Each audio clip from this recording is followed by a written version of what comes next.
ভাই এটা কি বাজিতপুর থানা পড়ছে? এই আপনার আচ্ছা, এই জায়গাটার নাম কি? আচ্ছা, এটা কোন থানা পড়ছে?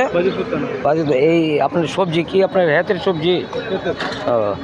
এখানে কৃষকরা আসলে এখানে দেখেন আপনার বাজিতপুর থানার ভিতরে ফিরোজপুর বাজার, এখন প্রচুর পরিমাণরা কৃষকরা এখানে আপনার সবজি নিয়ে আসে, বিভিন্ন পাইকাররা এখানে আসে, অনেক দূর থেকেই পাইকাররা আসে। আমি এখন বর্তমানে আসছি ফিরোজপুর বাজারে। ফিরোজপুর বাজারে দেখেন আপনার সবজি অত্যন্ত উন্নত মানের সবজি তারা নিয়ে আসে, গ্রাম থেকে নিয়ে আসে শহরে। তারপরে ফিরোজপুর বাজারে প্রচুর পরিমাণ এখানে দর্শকরা আসে। এই যে টমেটো দেখেন, তারা খেতে টমেটো নিয়ে আসে।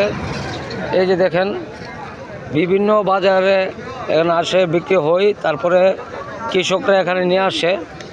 এই যে আমি দেখাইতেছি আপনাদেরকে মিষ্টি কুমড়া, তারপরে প্রচুর পরিমাণ এখন দর্শকরা আসে, পাইকাররা আসে কিছু কেনাকাটার নেওয়ার জন্য, তারপরে আসে। বিভিন্ন মিষ্টি কুমড়া আছে এখানে, উন্নত মানের মিষ্টি কুমড়া পাওয়া যায়।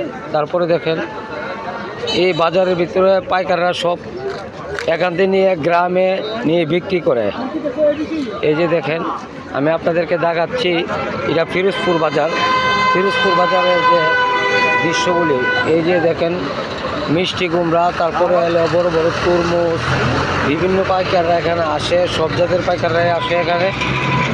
এই যে আমি ফিরোজপুর বাজারে এখন আছি, আশুগঞ্জ সুলেমান ব্লক থেকে আবারও আপনাদের মাঝে চলে আসলাম আমি ফিরোজপুর বাজারে। ফিরোজপুর বাজারে বিভিন্ন জাতের সবজি, তারপরে শসা, তারপরে কাঁকরোল, শসা।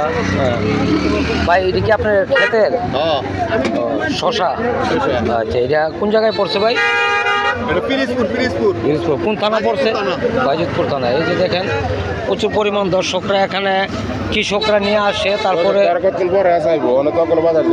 আচ্ছা, এখন আমি আপনাদের মাঝে চলে আসলাম আশুগঞ্জ সুলেমান ব্লক থেকে আবার আপনাদের মাঝে ফিরোজপুর বাজারে। ফিরোজপুর বাজারের যে দৃশ্যগুলি আপনাদেরকে আমি দেখাচ্ছি, তারপরে বিভিন্ন বর্তমানের, তারপরে এই যে দেখেন দর্শকরা প্রচুর পরিমাণ দর্শক আছে এখানে, কৃষকরা নিয়ে আসে। আমি আপনাদেরকে এখন ফিরোজপুর বাজারটি দেখাচ্ছি।